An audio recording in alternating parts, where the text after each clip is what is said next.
Assalamualaikum warahmatullahi wabarakatuh. Waalaikumsalam warahmatullahi wabarakatuh. Alhamdulillah. Alhamdulillahi rabbil alamin. Wassalatu wassalamu ala asrofil anbiya'i wal mursalin Sayyidina wa maulana Muhammadin wa ala alihi wa sahbihi ajmain. Ketemu lagi dengan Mr. TM dengan uraian ilmiah tinggi tentang metodologi, metafisika, tasawuf, eksakta ilmiah. Bertempat di Kampus Taklim Ma'rifat Ablam, Makassar. Judul yang kita angkat kali ini adalah Kenalilah dirimu sendiri sebelum belajar mengenal Allah.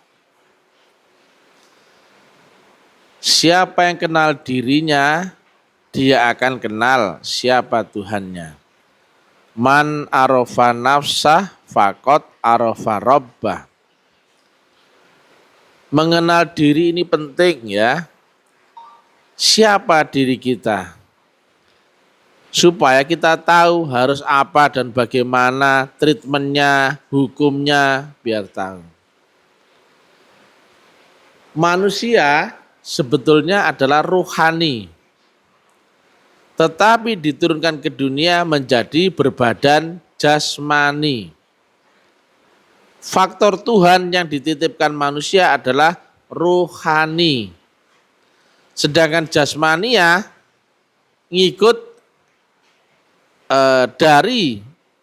ngikutin hukum dunia ya. Karena rohani yang masuk ke dunia harus dibungkus hukum jasmani. Karena rohani sifatnya kodim, dunianya sifatnya baru. Maka yang kodim masuk ke dalam dunia baru wajib memakai badan luar atau badan jasmani. Baru bisa masuk ke alam dunia.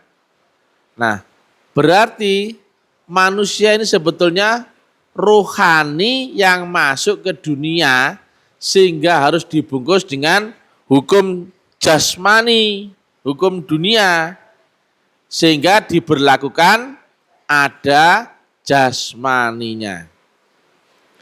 Nah sekarang saya tanya, jasmaninya dari hukum kodim apa hukum baru? Hukum baharu ya. Makanya jasmani dari mana? Dari Tuhan apa dari tanah? Dari saripati tanah ya. Nah, sedangkan rohani dari Tuhan. Tetapi karena rohani telah turun ke dunia lewat kelahiran, makanya rohani ini harus mencari jalan pulang dari penjara dunia agar bisa kembali kepada Allah. Inna lillahi wa inna ilaihi rajiun. Jadi dirimu sekarang itu bukan cuma jasmaniah ini tok. Jangan terperangkap pada wujud kenyataan dunia tok. Itu fata morgana. Jasmanimu, akalmu, pikiranmu, panca inderamu dulu kan enggak ada. Kemudian diadakan. Nanti akan ditiadakan kembali. Itu namanya baharu. Sedangkan rohanimu sendiri itu kodim. Tidak berwujud rupa suara warna, tak berjenis kelamin.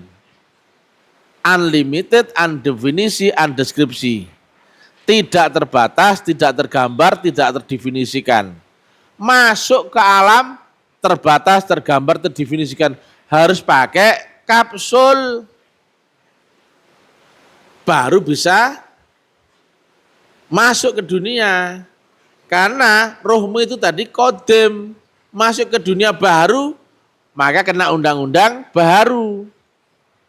Makanya roh yang kodim masuk ke alam baru dunia, membawa bungkus kapsul baharu. Nah ini ya. Ini ada gelas. Coba itu loh apa? Itu apa? Baskom. Baskomnya aja. Minta tolong ya. Gapa.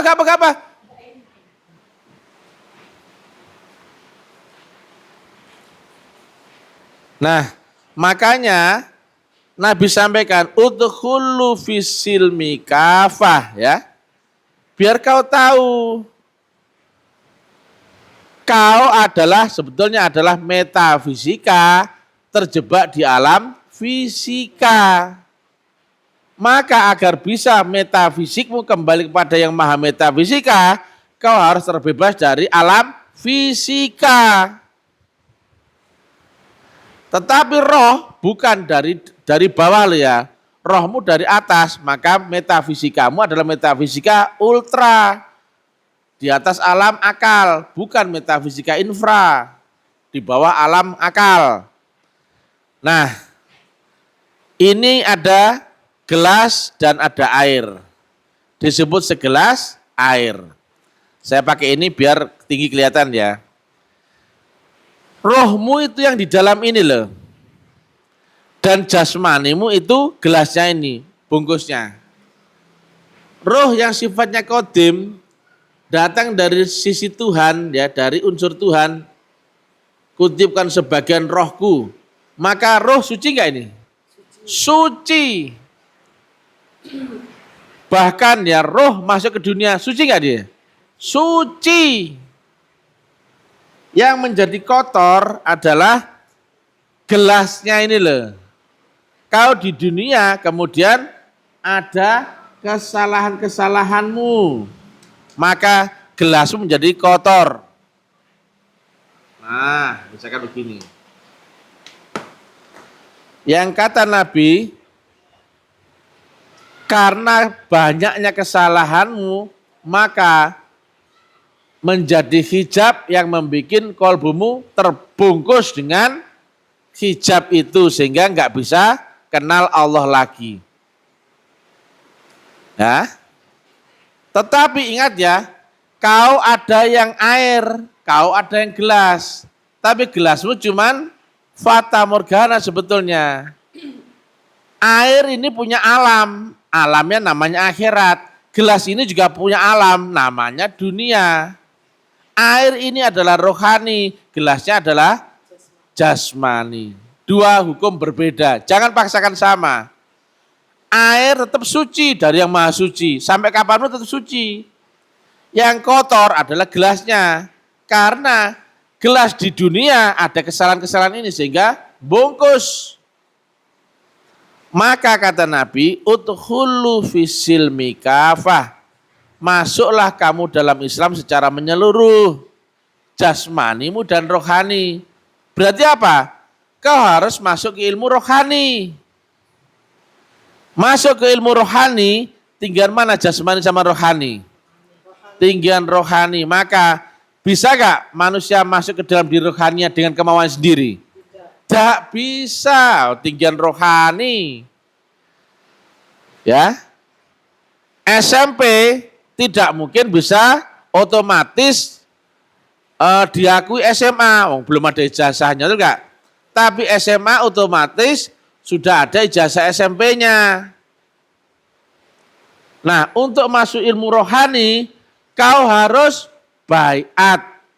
Tapi kalau kau dipilih, dikehendaki di antara hamba-hamba kami, Asyura 52, baru kau ketemu praktek mati sebelum mati. Kenapa?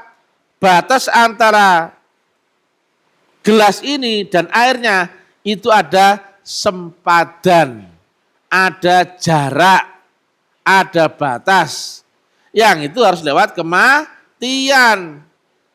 Makanya praktek masuk ke rohani, kau harus dimatikan, tapi secara hakikat. Karena kau lewat siratal mustaqim. Siratal mustaqim di balik guru rohani. Tetapi kalau kau lewat jalan yang kedua, nunggu kematianmu, kau nggak punya jalan, nggak tahu caranya. Mau masuk ke alam rohani nggak tahu, sehingga kau terputar aja di kehidupan dunia.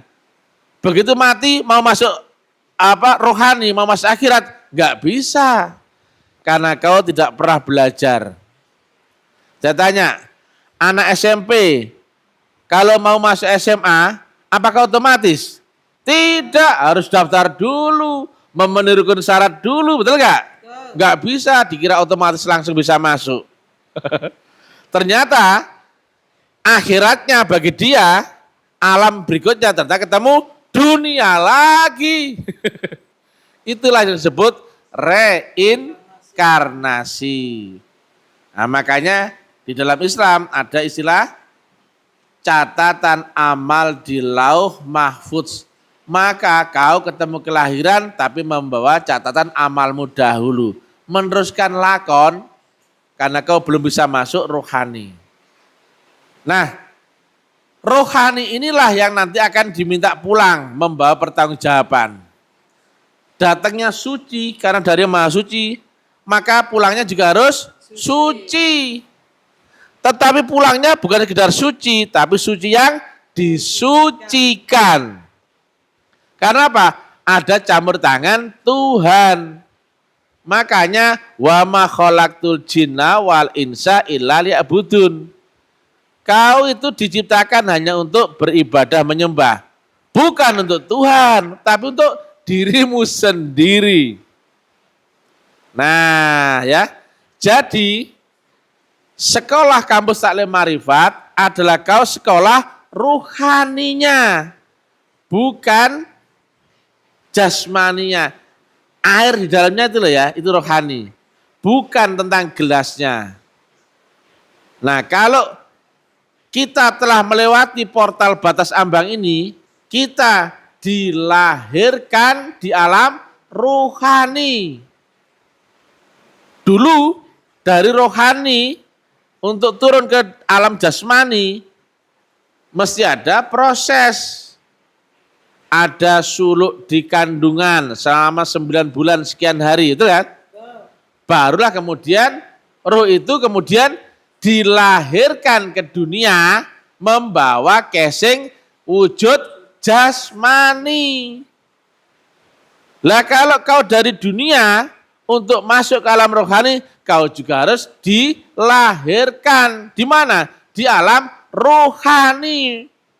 Tapi kau mesti lewat kematian hakikat, yaitu kematian di alam jasmani. Dulu dari akhirat ke dunia, kemudian dari dunia untuk bisa kembali ke akhirat. Ini itu. Dan ya, dari dunia masuk ke akhirat nggak bisa dengan akalmu, kemampuanmu. Baca di dalam Quran ya, saya bukan penghafal ya, makanya saya nggak tahu ayatnya, cari sendiri. Tidak satu pun jin dan manusia bisa menembus batas langit dan bumi kecuali beserta kekuatan Tuhan. Maka kau harus mencari dulu jalur jalan wasilah. Kau harus mencari guru rohani. Falam tajidalahu waliyam mursida. Laqad ja'akum rasulun min anfusikum wabtagu ilahil wasilah dan seterusnya.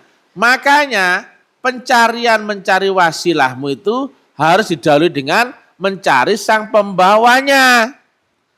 Nah, sang pembawa wasilah itulah Rasulullah di zamanmu masing-masing.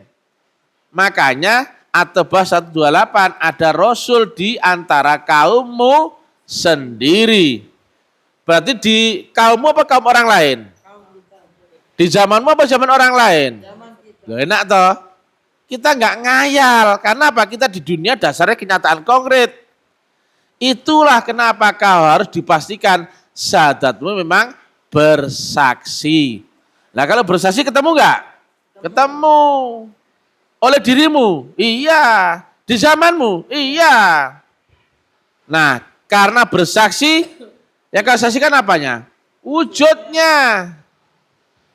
Bukan dengan telinga, bukan dengan hidung, bukan dengan rasa, bukan. Tapi dengan penglihatan.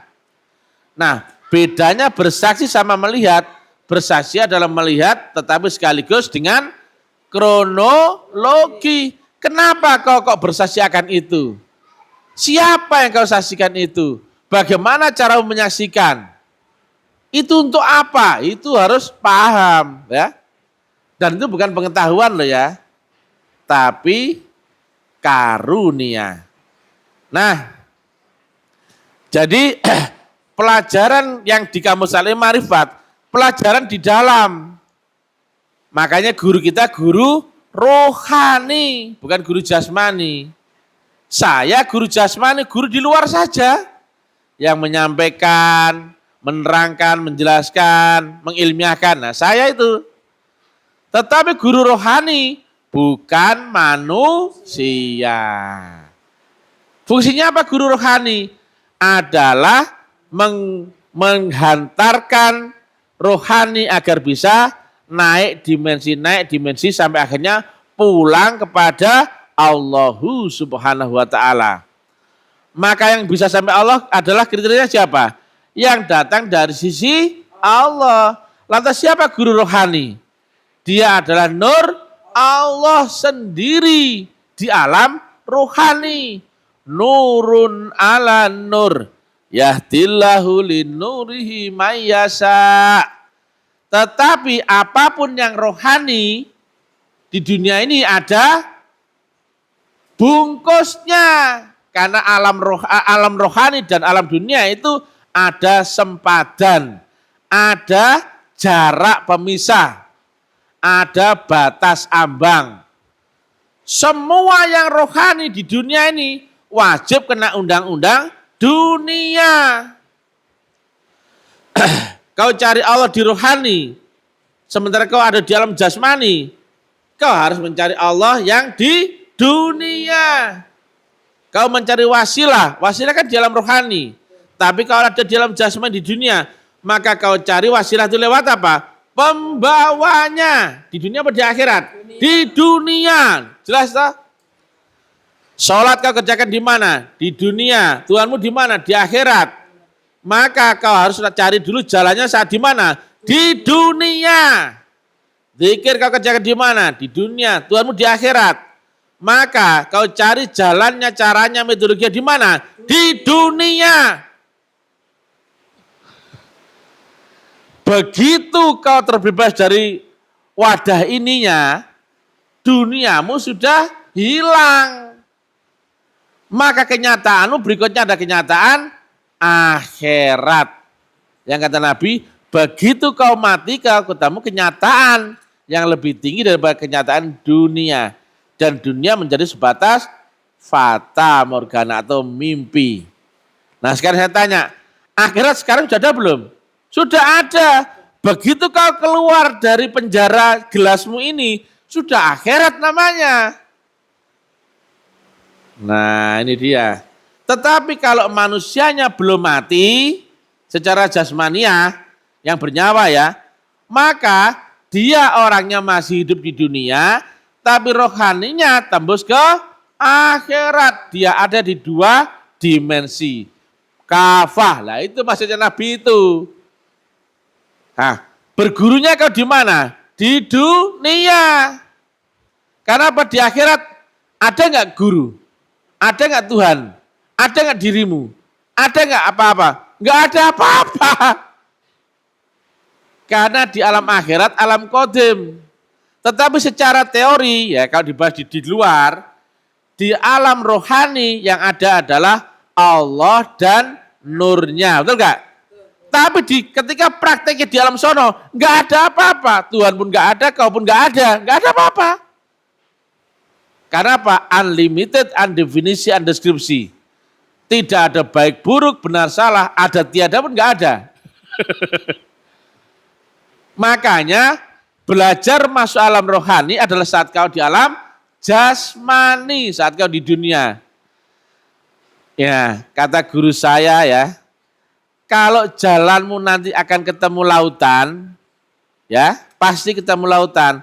Harusnya kau belajar renang itu sekarang apa nanti? Sekarang. Sekarang, saat masih ada gurunya.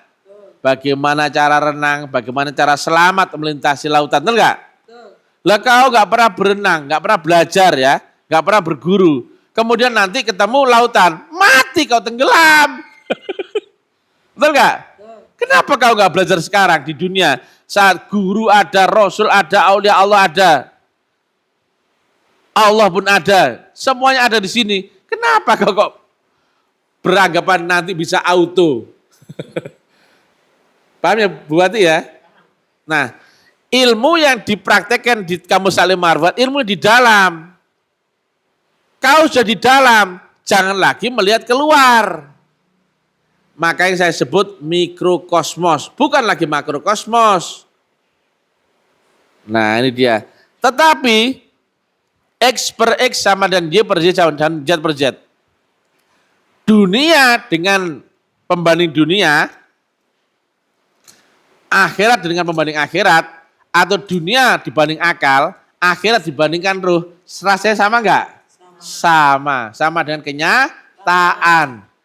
Bedanya adalah kita telah beda dimensi. Maka setinggi-tingginya ilmu dunia, di bawahnya kampus taklim makrifat. Kenapa? Kita sudah di dalam.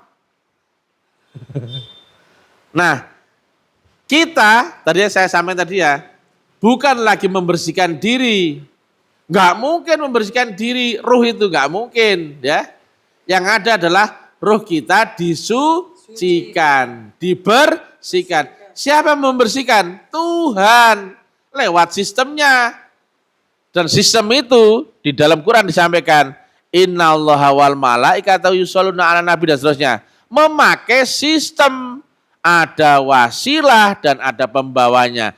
Ada nur Allah dan ada rasulnya yang di dunia. Maka manusia yang beriman, pakailah sistem itu. Tapi nggak berlaku bagi semua orang ya. Hanya yang beriman. Karena telah memenuhi, melewati rukun dan syarat. Kalau kau nggak beriman, nggak akan berlaku hukum ini. Maka kau nggak akan ngerti ya. Nah, jadi bedanya begitu ya. Jika kotorannya lebih tinggi dimensinya daripada kemampuan pembersihnya, kotoranmu nggak mungkin hilang. Kalau keraknya wajan itu ya, panci hitamnya itu lebih kuat daripada sabunnya, kira-kira hilang nggak? Kotorannya lebih kuat kemampuannya. Kemudian sabunnya lebih lemah, kira-kira kotorannya hilang nggak? Tidak, kenapa? Kotorannya dimensinya lebih tinggi daripada pembersihnya. Maka saya tanya, pensucian roh, dibersihkannya roh dan sebagainya, oleh manusia apa Tuhan? Tuhan, lewat sistem apa langsung? Sistem. Di alam roh pun ada berlapis-lapis alam. Dimensional, makanya kata Nabi ada 7 lapis langit, itu enggak? Kau nggak usah pikir, nggak usah perlu tahu namanya dan sebagainya. Nah, praktek di ilmu hakikat, kita senantiasa mengenalkan diri. Makanya prosesnya adalah takholi, tahali, tajali. Sedangkan praktek agama di dunia, diisilah pengetahuan, bacaan, hafalan, pinter-pinteran, dogma, perbuatan dan sebagainya. Di dalam sudah nggak ada. Nah, syariatnya di luar ya syariat hafalan. Tapi syariat ahli hakikat adalah tarekat. Dia nggak bersyariat sebetulnya, tapi dia auto disyariatkan. Kalau ada ahli hakikat kemudian dia berbuat salah di dunia, berarti itu kehendak Tuhan dan nggak mungkin itu.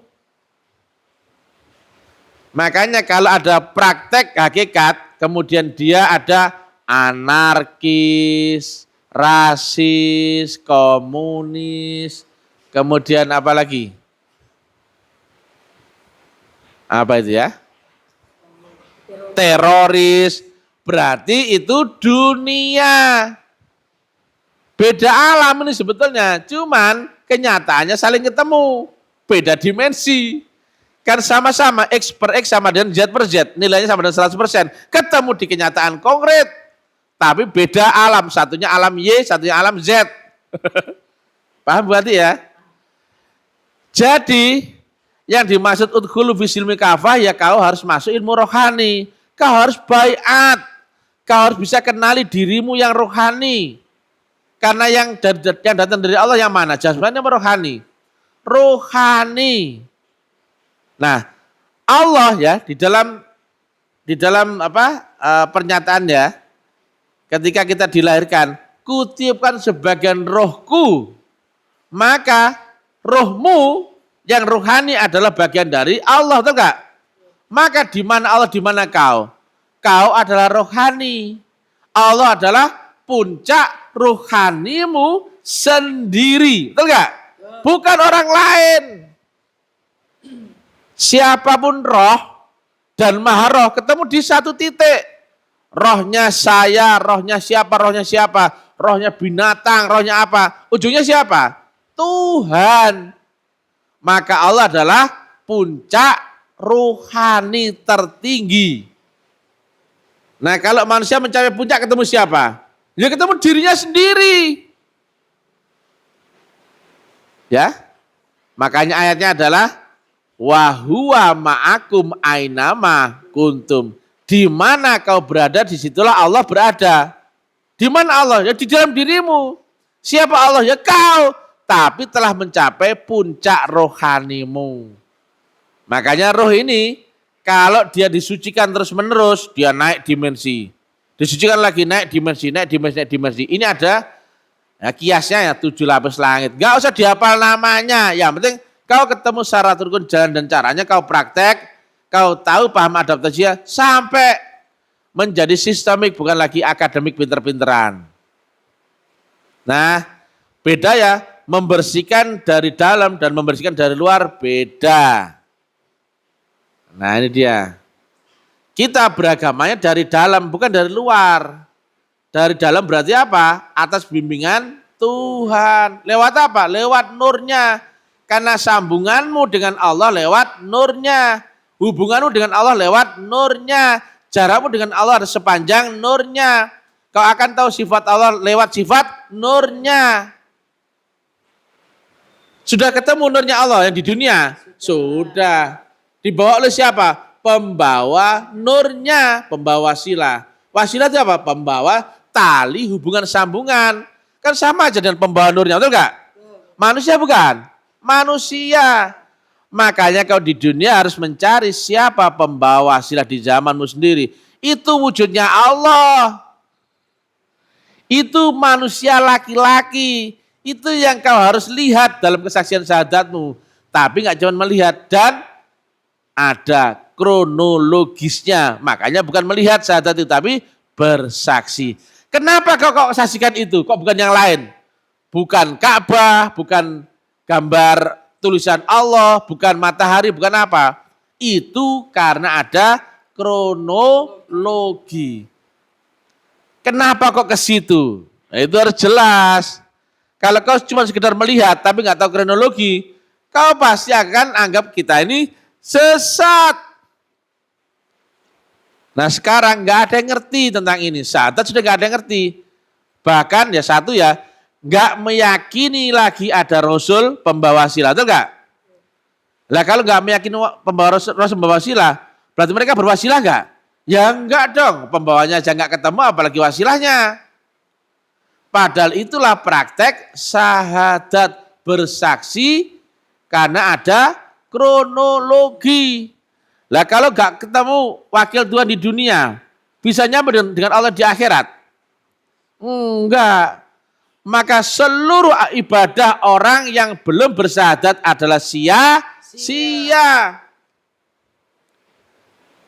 Agama mereka cuman agama arti, pengetahuan, pengertian, keyakinan, kepercayaan, dugaan, angan-angan, cerita, teori, diskusi, kata orang, debat, pendapat, bacaan, melihat, bla bla bla. Itu semua itu dunia. Itu salah. Kau belajar ilmu kayak gitu tanpa bimbingan Tuhan, makin nyampah, makin jadi setan kau itu. Kau ngaji setan, kau sholat setan. Ya, apa saja kau kerjakan di sini, kan makin mengisi. Padahal apa? Orang setengah mati harus membersihkan kolbunya. Kau makin mengisi dengan sampah, nutup ini malahan. Dengan pengetahuan, dengan ilmu, dengan dugaan, dengan angan-angan, dengan bacaan, dengan diskusi, dengan tanya jawab, dengan cerita, dengan membaca, dengan melihat, dengan apa saja, sudah kotor ini. Makanya Rasul nggak seperti itu ngajarkan agama. Nah, kalau di praktek tasawuf, tahalli, tahalli, tajalli. Enggak diajarkan ibadah dulu, enggak. Yang diajarkan apa oleh Rasul itu? Tahalli, yaitu apa? Dibersihkan, disucikan. Diformat ulang tahalli dan diaplikasikan manifestasi tajalli. Ini mengisi nyampah, makin nyampah sini. Roh tetap suci loh ya. Yang kotor itu kolbumu. Loh. Kolbu itu apa sih? Wadahnya roh. Wah ini sudah makin kotor, makin bebal ini. Makanya ulama-ulama dunia goblok-goblok. Dia merasa pinter, tapi misalnya goblok-goblokin nggak ada nongol. Jujur aja nggak mampu. Saat itu bersaksi apa mengucapkan? Budak itu, tanya gitu aja budak. Mengingat yang lain kami sendiri, saya gimana? Budak itu, marah-marah. Karena mereka sudah jadi setan. Nah harusnya apa? Seperti yang nabi-nabi rasul-rasul ini. Dibersihkan dahulu. Dibaiat. Kemudian inilah yang kata Nabi. Segala sesuatu ada obat pembersihnya. Dan obat pembersih kolbumu adalah zikrullah. Tapi zikir bermetodologi, bukan zikir awur-awuran. La ilaha illallah. La ilaha illallah. Subhanallah. Walhamdulillah. Bukan itu. Tadi ya, yang membersihkan harusnya kuat mana? Kotorannya apa? Obat pembersihnya. Obat pembersihnya. Nah kotoranmu saja membungkus kolbumu ya, maka obat pembersihnya harus datang dari dimensi yang lebih tinggi daripada kolbu, betul nggak? Nah ini dia baru bisa bersih. Maka yang membersihkan itu akalmu, nafsumu atau kehendak Tuhan. Makanya kami di Asy-Syura 52 antara Allah di Arsy dan lewat Allah yang di dunia, wakilnya yang memilih. Aku tunjuki siapa yang kami tunjuki kehendaki di antara hamba-hamba kami. Bukan kau, cuman kau wajib mencari wabtagil wasilah. Tapi diterima tidaknya adalah urusan Tuhan. Sama seperti kau diciptakan untuk beribadah, tapi untuk beribadah memakai rukun dan syarat. Daftar polisi bebas seluruh warga negara Indonesia, betul nggak? Tapi yang diterima yang memenuhi rukun dan syarat. Kita cek repot. Nah itu dia ya. Jadi prosesnya berbeda jauh loh ya. Ini sudah agama rusak ini. Nggak ada wasilahnya, nggak ada rasulnya, syahadat nggak bisa praktek, mengingat nggak bisa praktek. Kemudian begini, loh kamu ngapain? Sholat hanya dapat neraka, betul nggak? Puasa hanya dapat lapar dan haus, nggak dapat apa-apa. Tapi kalau sini kau dibersihkan, mati-matian sakitnya dibersihkan. Dengan apa? Zikrullah, tazkiyatun nafs. Setelah bersih, barulah Allah berhampir padamu, berkenan.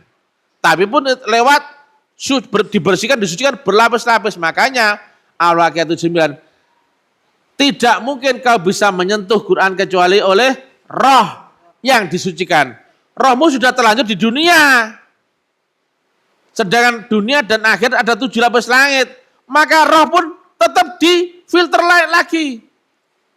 Bertambahnya nur iman, akan bertambah pula nur kitab pengetahuan. Dan bertambahnya nur imanmu, bertambah pula naik dimensimu. Itulah yang disebut pahala. Pahala bagi orang beriman apa bagi orang awam? Orang beriman. Karena apa? Nurnya telah rohnya telah diaktifasi. Berarti bagi orang beriman apa orang awam? Orang beriman. Bagi orang dibayat apa orang yang belum dibayat? Yang dibayat. Biarpun kau belum jungkir balik kau ibadah, sholatmu 1000 tahun, zikirmu sampai kau tirakat segala macam, tapi kalau kau belum dibayat, kau belum beriman, nggak ada pahalanya. Ibarat lilin, begini loh ya. Ini lilin ya, misalkan ya. Pahala itu ya bertambahnya nurmu. Saya tanya, lah kalau lilinnya belum dinyalakan gimana? Ada nurnya? Tidak. Gimana mau bertambah? Khayalmu tinggi saja. Dicekokilah sama ulama-ulama itu. Kau dapat pahala, kau dapat ini, kau dapat ini. Kau tahu kalau semua itu ada rukun syaratnya. Baca, siapa yang mendapatkan perintah ibadah? Bagi yang beriman. Walaupun semua orang diciptakan untuk beribadah, betul nggak? Illa liya'budun. Tapi yang beribadah harus memenuhi rukun dan syarat. Kau kan nggak pernah mencari tahu rukun syaratnya apa itu. Syahadat sudah nggak tahu bersaksi, betul nggak? Nggak tahu cara prakteknya. Padahal di dunia lo ya, bunyinya saja sudah kelihatan melok-melok. Bersaksi kok aku cuma mengucapkan. Itu aja kau nggak jujur kok. Nggak mau mengakui dirimu goblok, betul nggak? Makanya saya bantu goblok. Karena kau ini mabok dogma, makanya saya bangunin dengan ekstra. Orang mabuk kan nggak bisa dibangunin. Bang, bangun. Nggak bisa toh? Siram air agar dia bisa bangun dari mabuk, betul nggak? Masih nggak bisa, setrum lah. Betul nggak? Makanya dakwah taklim ma'rifat ekstra kenceng. Karena apa? Ngadepi orang mabuk. Mabuk apa? Dogma agama. Nah, karena yang kembali adalah rohnya. Karena roh datang dari mana? Dari Allah. Kutipkan sebagian rohku. Bangkemu tetap di dunia. Bangkemu nanti akan lenyap lagi. Karena apa? Rohmu telah terbebas dari penjara dunia. Maka berlakulah jika rohmu disucikan. Bukan kamu mensucikan loh ya. Bukan kita mensucikan. Tapi Allah yang mensucikan. Makanya harus pakai metodologi. Gak bisa salah-salah. Maka barulah berlaku. Inna lillahi wa inna ilaihi rajiun.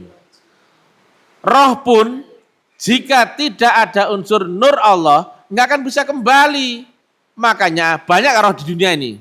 Banyak roh aku, roh kau, roh anjing, roh kambing, roh kipas angin, roh tanaman, roh semua itu. Jelas ya? Makanya tahalli, tajalli.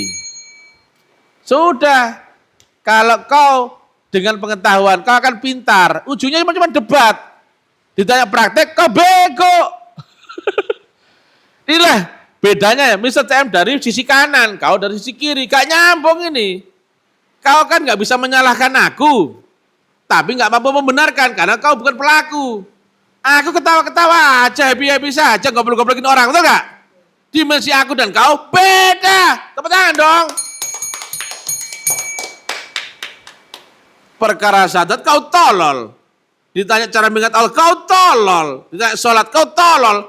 Gimana kau mau nilai aku? Makanya mu itu bubarkan saja. Ini saran ya. Kembalilah kepada wasit syariat saja. Makanya saya usulkan menjadi dewan syariat. Coba ya, gimana coba ya? Apakah orang-orang MUI maksum? Tidak terbebas dari dosa, enggak ya?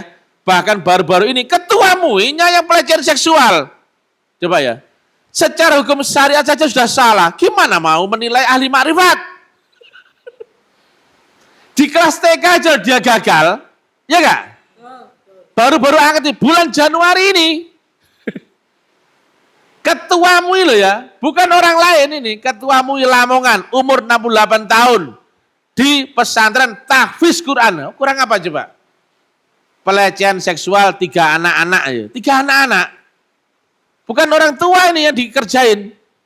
Ini dugaan atau apa ya, bisa simak di berita ya. Ketua MUI-nya aja kayak gitu, gimana pula anggotanya? Gimana sistem pengawasannya? Bahkan dia di tingkat syariat paling rendah pun dia gagal. Gimana mau menilai ahli hakikat, ahli makrifat? Aduh, inilah akhirnya agama rusak ya. Kenapa? Sistem agama dipaksa mengikuti standarnya MUI. Sedang MUI-nya bukan orang-orang yang kompeten. Waduh, ya kacau ya. Oke, jelas ya. Jadi agama itu di sini. Yang dari Nabi dan Rasul di sini. Gak ada ini. Nabi gak ngajarkan membaca, betul ya? Gak ngajarkan menulis, gak ngajarkan dengan diskusi, tidak semua. Ngajarkan dengan ini. Baiat, zikir, dan suluk. Tetapi prakteknya hakikat diajarkan di dunia. Yaitu apa? Syariatnya hakikat. Jadi ilmu tarekat. Maka tarekat wajib nggak? Wajib. Nggak ada tarekat, kalau nggak lewat tarekat nggak ada hakikat. Lah kalau nggak ada hakikat nggak ada makrifat. Yang brengseknya karena sudah liar kemana-mana, bahkan organisasi di Indonesia si kolor biru menganggap tarekat bid'ah, dilarang. Gila memang. Kolor biru, bukan kolor hijau. Yang kolor hijau masih ada yang bertarekat. Tapi kebanyakan sudah nggak ngerti tarekat. Padahal dari Syria Gus Dur ya, sampaikanlah. Tingkat no ngaji, tarekat, hakikat, lan makrifate. Kau tahu tarekat? Enggak. Kau bertarekat? Enggak. Waduh. Akhirnya apa? Tarekat asing. Lah tarekat asing gimana pula malah hakikatnya, betul enggak?